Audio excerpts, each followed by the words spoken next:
झारखंड में कई बार सत्ता में परिवर्तन आया है, लेकिन व्यवस्था परिवर्तन यहाँ नहीं हुई है।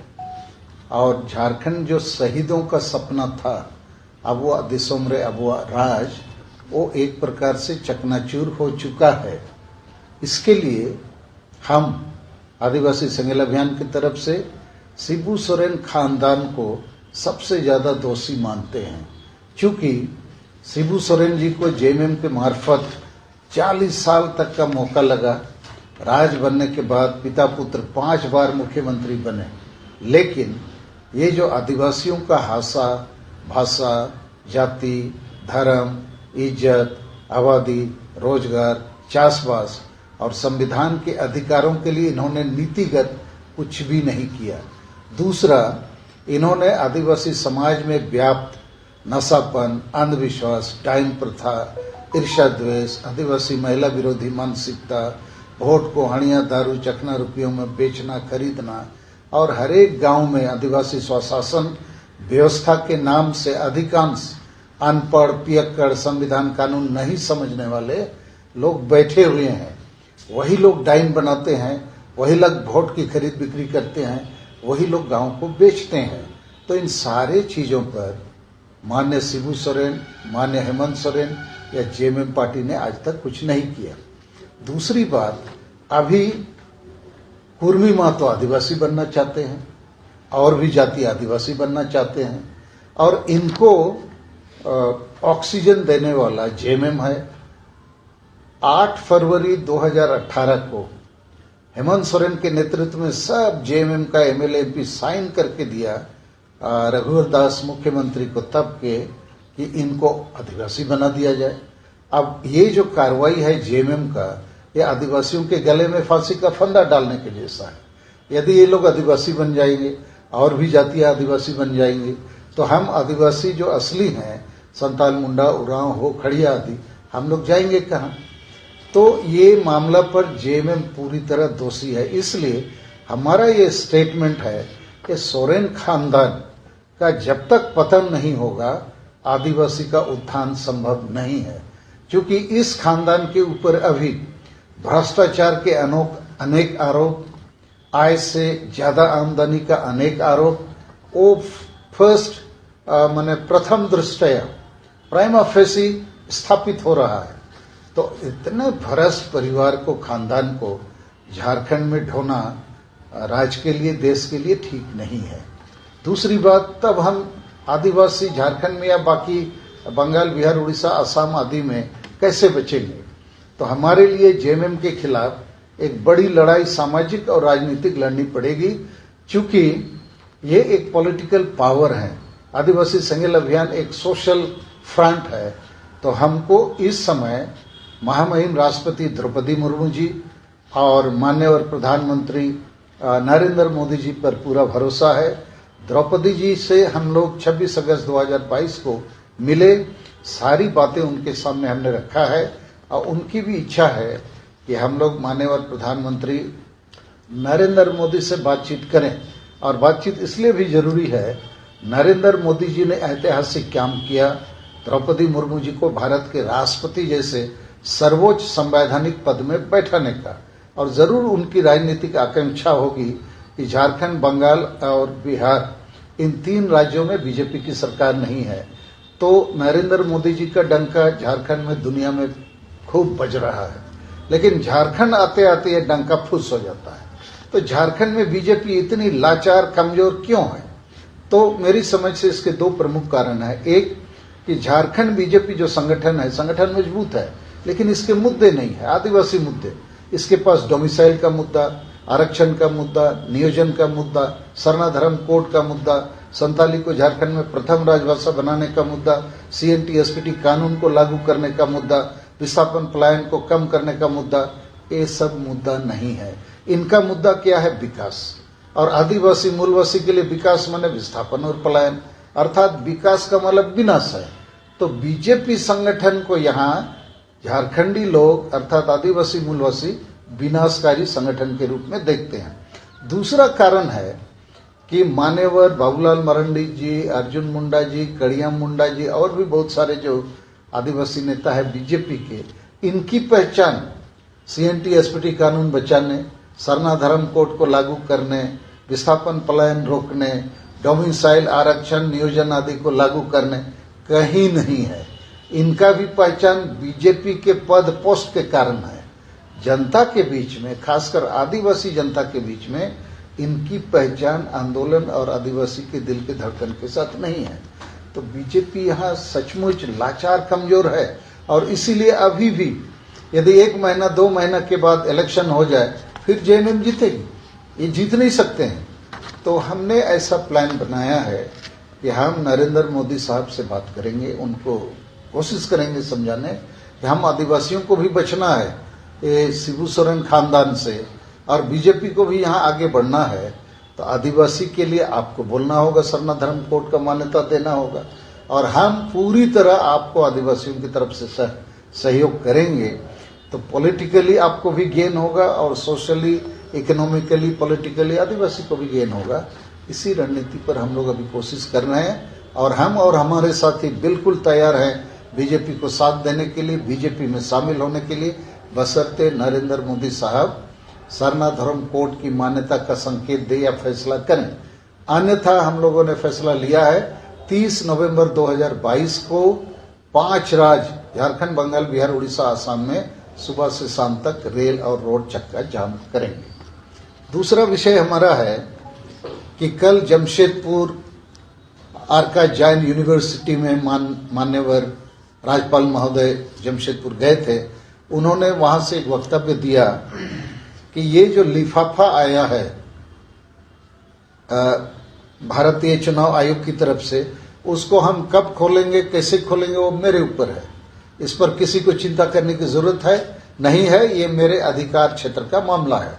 तो मैं इस वक्तव्य को जनतंत्र और संविधान के हित में उचित नहीं मानता हूं, क्योंकि इस मुद्दा के पीछे छिपा है ऑफिस ऑफ प्रॉफिट का मामला, सार्वजनिक जीवन में भ्रष्टाचार का मामला। उसमें यहाँ के माननीय मुख्यमंत्री जी को इलेक्शन कमीशन ऑफ इंडिया ने दोषीदार पाया है, नहीं पाया है, इसका सीधा प्रभाव यहाँ की जनता के साथ, जनतंत्र के साथ, झारखंड के साथ, संविधान के साथ होता है। इसलिए ये मामला केवल और केवल राज्यपाल महोदय के क्षेत्राधिकार का मामला नहीं है। इस मामला का सीधा संबंध झारखंड की जनता के साथ है, उनके भविष्य के साथ है, जनतंत्र के साथ है। क्यों ऐसा मैं कह रहा हूं? जनता ने वोट देकर हेमंत सोरेन जी की सरकार को यहां बैठाया है, राज्यपाल महोदय ने वोट देकर इनको नहीं बैठाया है। तो जनता के लिए ये बड़ा ऐतिहासिक निर्णायक बिंदु है, ये भ्रष्टाचार में लिप्त है कि नहीं। यदि भ्रष्टाचार में लिप्त हमारा मुख्यमंत्री है ऑफिस ऑफ प्रॉफिट के चलते, तो उसको पदच्युत करना चाहिए। तो ये राज्यपाल कहीं ऐसा तो नहीं है। मेरा एक संदेह है, यदि वो लिफाफा नहीं खोलते हैं तो कहीं बीजेपी और JMM के बीच कोई समझौता तो नहीं हो गया है, क्योंकि बीच में दिल्ली में अमित शाह और हेमंत सोरेन जी का आपसी बैठक हुआ, तो हो सकता है उधर से कोई डायरेक्शन हो, अभी लिफाफा नहीं खोला जाए।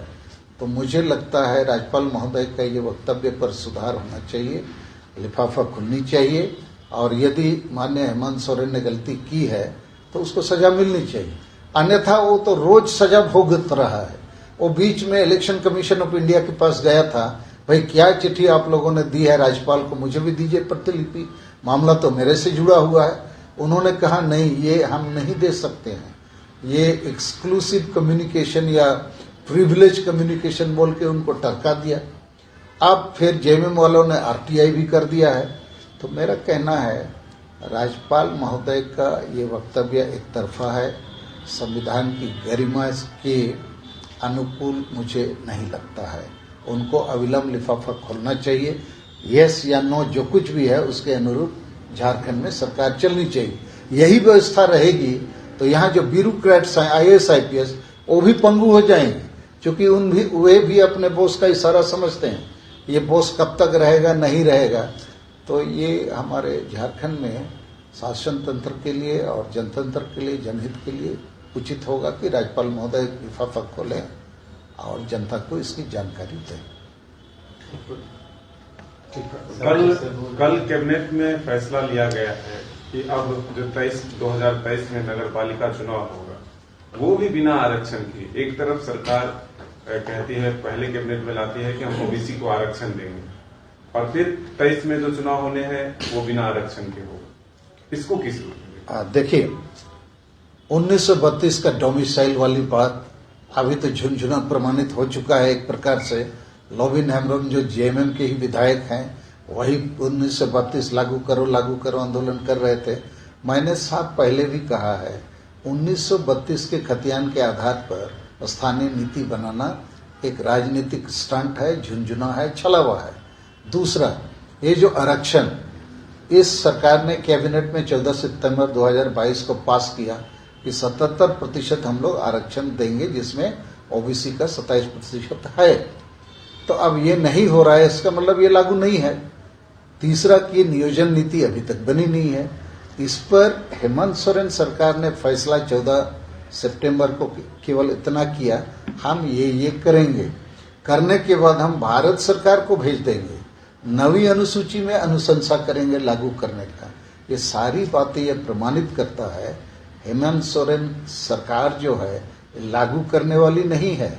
और ये जो आरक्षण का सवाल आपने कहा, नगर निकाय चुनाव में बिना आरक्षण लागू हुए चुनाव होगा, यही प्रमाणित करता है कि हेमंत सोरेन की सरकार एक प्रकार से अक्षम है। ये ना डोमिसाइल लागू कर सकती है, ना आरक्षण लागू कर सकती है, ना नियोजन लागू कर सकती है। नियोजन पर हमारा सुझाव है, झारखंड सरकार में जितनी नौकरियां हैं सरकारी या गैर सरकारी, उसका 90% हिस्सा ग्रामीण क्षेत्रों को आवंटित किया जाए, 10% शहरी क्षेत्रों को, और ग्रामीण क्षेत्रों को जो आवंटित नौकरी होगी, मान लिया 1 लाख नौकरी का 90,000 गांव को, 10,000 शहर को, उस 90,000 नौकरी को प्रखंड वाइज कोटा बना के केवल उसी प्रखंड के आवेदकों से भरा जाए, और 10% नौकरी 1 लाख में 10,000 शहरी क्षेत्रों को, तो यहाँ कहीं भी खतियान आदि की जरूरत नहीं पड़ेगी। गांव में लोग एक दूसरे को पहचानते हैं, उसका मकान नंबर, घर, गांव, माता पिता, पंचायत सब जानते हैं। शहर में थोड़ी बहुत बंदरबाट हो भी जाए तो भी चलेगा, चूंकि ना अन्यथा ना डोमिसाइल लागू होगी, ना आरक्षण लागू होगा, ना ये नियोजन नीति बनेगी। लेकिन ऐसा कर देने से 90 और 20-10 के अनुपात में वो सबको ना आरक्षण चाहिए ना खतियान चाहिए। जैसे आरक्षण पर भी मैं बात करूंगा, 1,000 नौकरी मान लिया नामकुम प्रखंड को मिला 90,000 में, तो 1,000 नौकरी जो प्रखंड में है वहां के जितने आवेदक हैं उनमें बांटना है। तो जो जाति के जितने लोग हैं उनको उसी अनुपात में दे दीजिए। मान लिया ओबीसी के लोग नामकुम में 60% है, तो 60% नौकरी 1,000 का वो ले लेंगे। एसटी 30 है तो 30 लेंगे, या अगड़ी जाति की जो है वो भी ले लेंगे।